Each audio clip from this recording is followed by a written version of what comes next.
Hey there, I really hate to admit this, but Donald Trump may have just made the world a much safer place. Over the past week, world politics has been roiled by the Turkish invasion of northern Syria.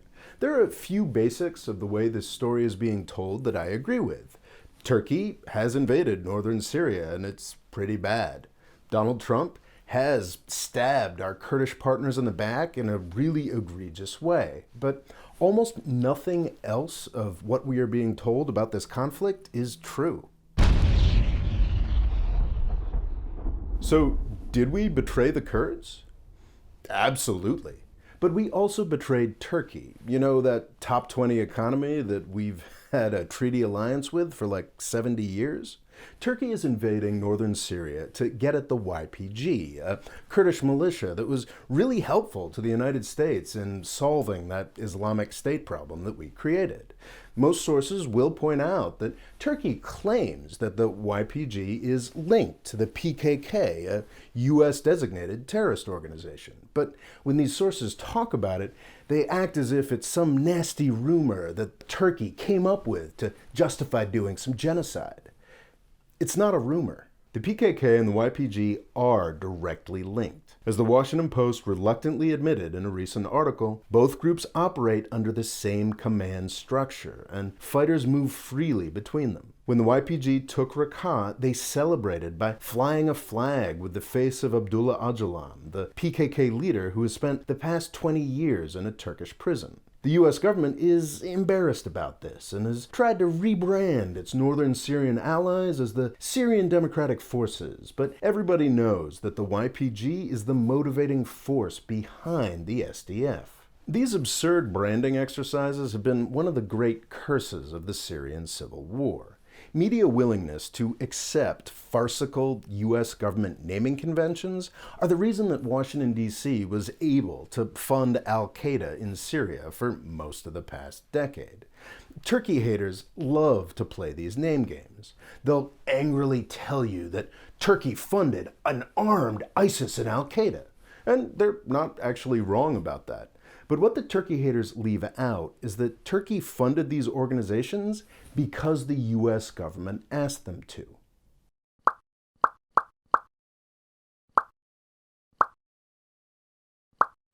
This whole misbegotten war in Syria was built out of a US-Turkish partnership to overthrow Assad. Turkey haters like to point out that Turkey bears some responsibility for the horror of the war and the 500,000 Syrians the war has killed. That's true, but the United States is just as guilty. When people point out that the United States has partnered with a terrorist organization dedicated to destroying Turkey, the standard response goes something like this. Well, what did you expect us to do? We had to do something against the unique threat posed to us by the Islamic State. Well, the Islamic State killed a handful of Americans in Iraq and Syria, and if you, like most Western media organizations, decide to wholeheartedly believe the Islamic State marketing department, they were also somehow responsible for a couple lone wolf attacks in the United States and a larger handful of more organized attacks in Europe, all told reaching a body count of maybe 500 people.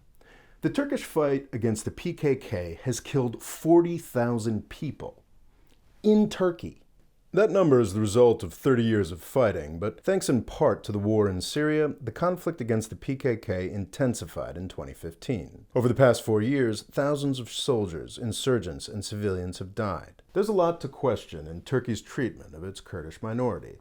But there really isn't any question about the U.S. decision to support a PKK-aligned Kurdish militia in northern Syria. It was a betrayal of a NATO ally, an ally that we have 70 years of treaties with, not some half-baked promises to a non-state actor that should never have been made.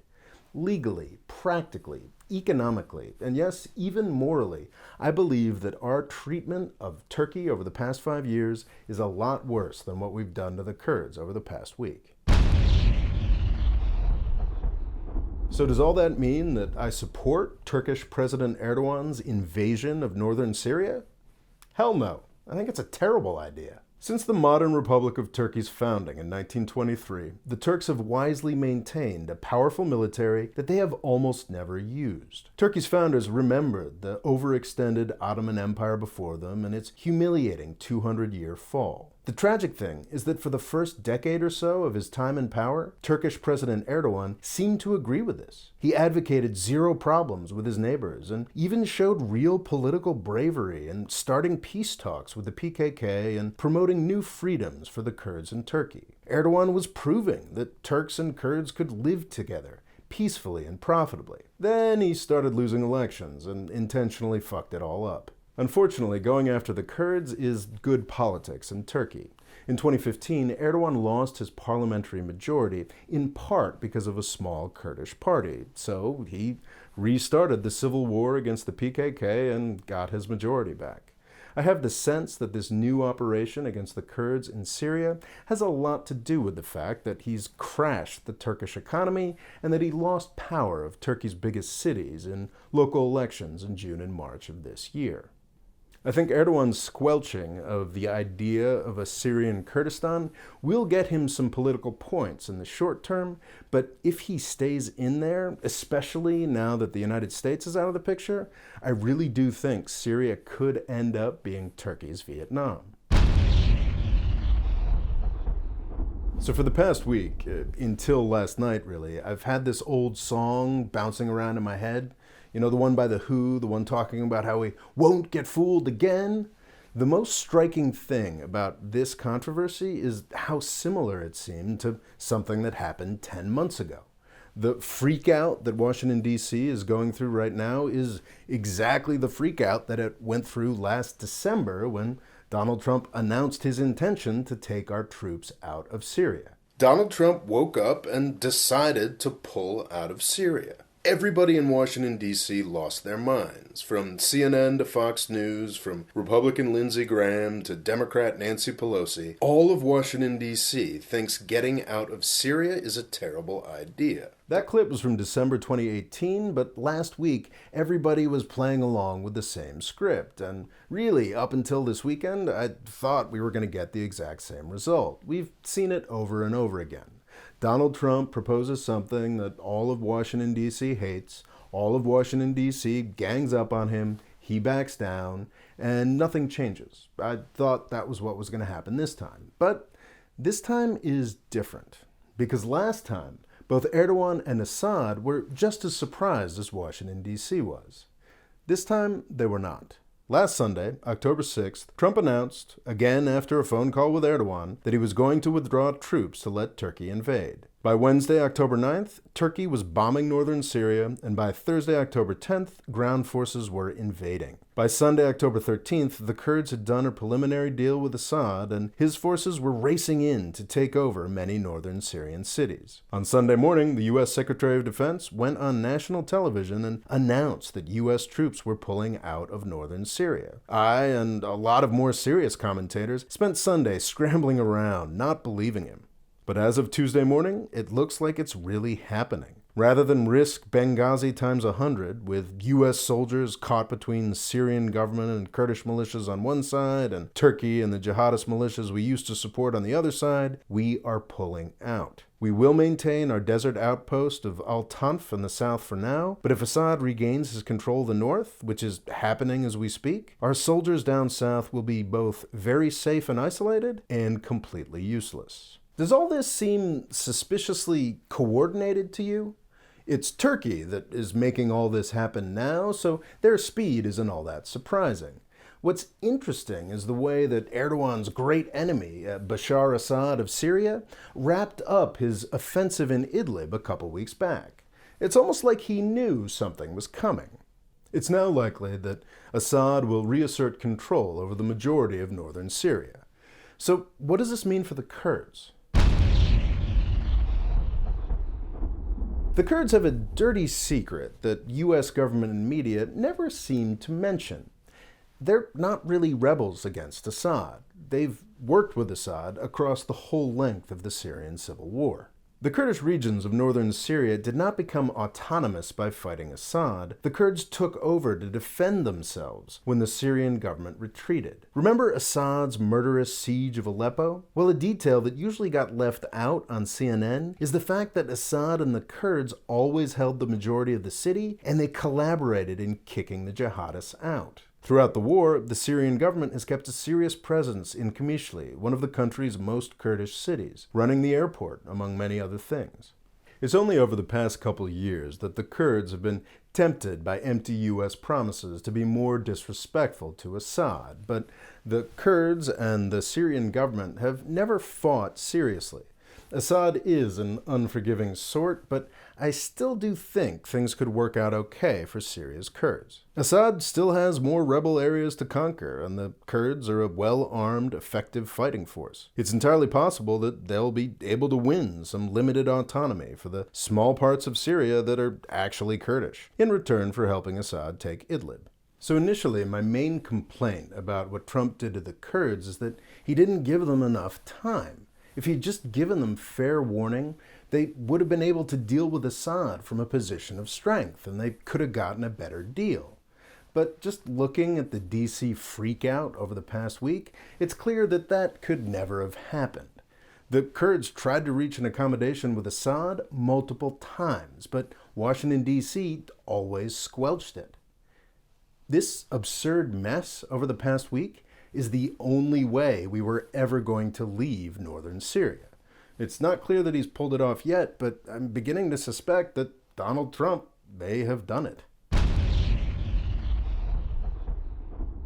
There's been a lot of worrying about ISIS over the past week.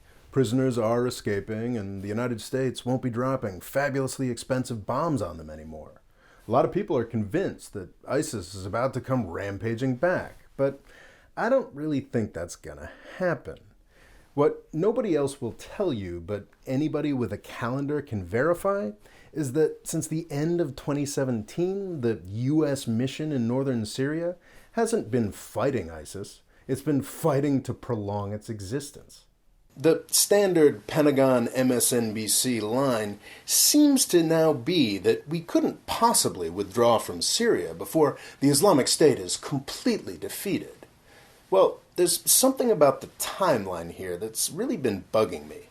I think it's been bugging a lot of other people as well, but more respectable news outlets don't want to get into this because it makes people in the U.S. military leadership look really, really bad.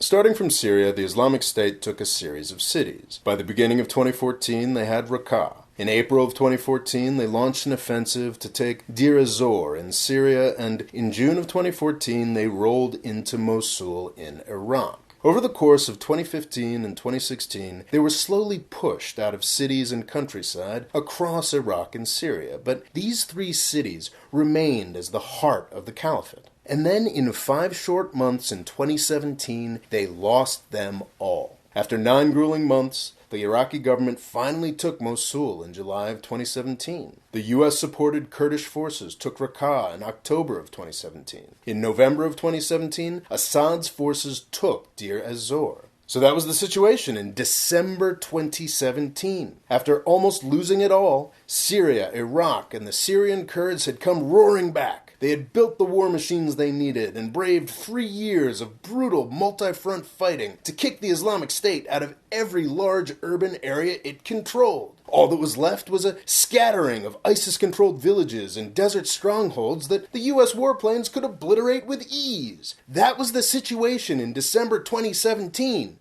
And that was somehow still the situation a full year later in December 2018. Few people are willing to say this, but in my opinion, it's blindingly obvious. For the past year, elements in the U.S. government and the U.S. military leadership have actively impeded their main mission in Syria. They have no reason to be there without the Islamic State, so for the past year, they stopped fighting the Islamic State. As much as I would love to pin this fraud on Donald Trump, I can't. He is just as much a target as the American public is. Donald Trump wants to get out of Syria. He has made that very clear repeatedly. But his advisors are manipulating him to keep us in and keep the war going.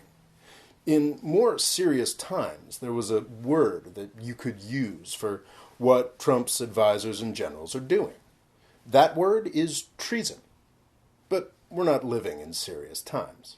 No, this whole ISIS debacle and U.S. policy in the Middle East over the past 17 years isn't serious at all. It's farce. It would be funny if it hadn't killed over 1 million people. It's public relations and media manipulation on a grand scale solely for the purpose of selling weapons. Washington, D.C. isn't betraying the American public with its policy in Syria. It's simply serving its true masters. And we in the American public keep letting them do it. Let's finish this off with a super problematic analogy. So say Syria is a body and jihadist insurgency is an infection. Each of these ISIS escapees is a germ. Okay, well, not the defenseless women and children or the complete randos who are arrested unfairly. Okay, so each of the legitimately evil ISIS escapees is a germ. And in their circuit around the Syrian body, they could lodge somewhere and start a new infection of insurgency. Well, the U.S. presence in northern Syria is like a massive battle axe wound in Syria's body that has been spawning jihadist infection everywhere for years. Donald Trump may have blundered us out of our involvement in Syria, and that's a great thing. Who knows? Things could go terribly wrong. Turkey and Syria could go to war. Turkey and Russia could go to war. But it's just possible that Syria could finally unify and finally achieve real peace. At long last.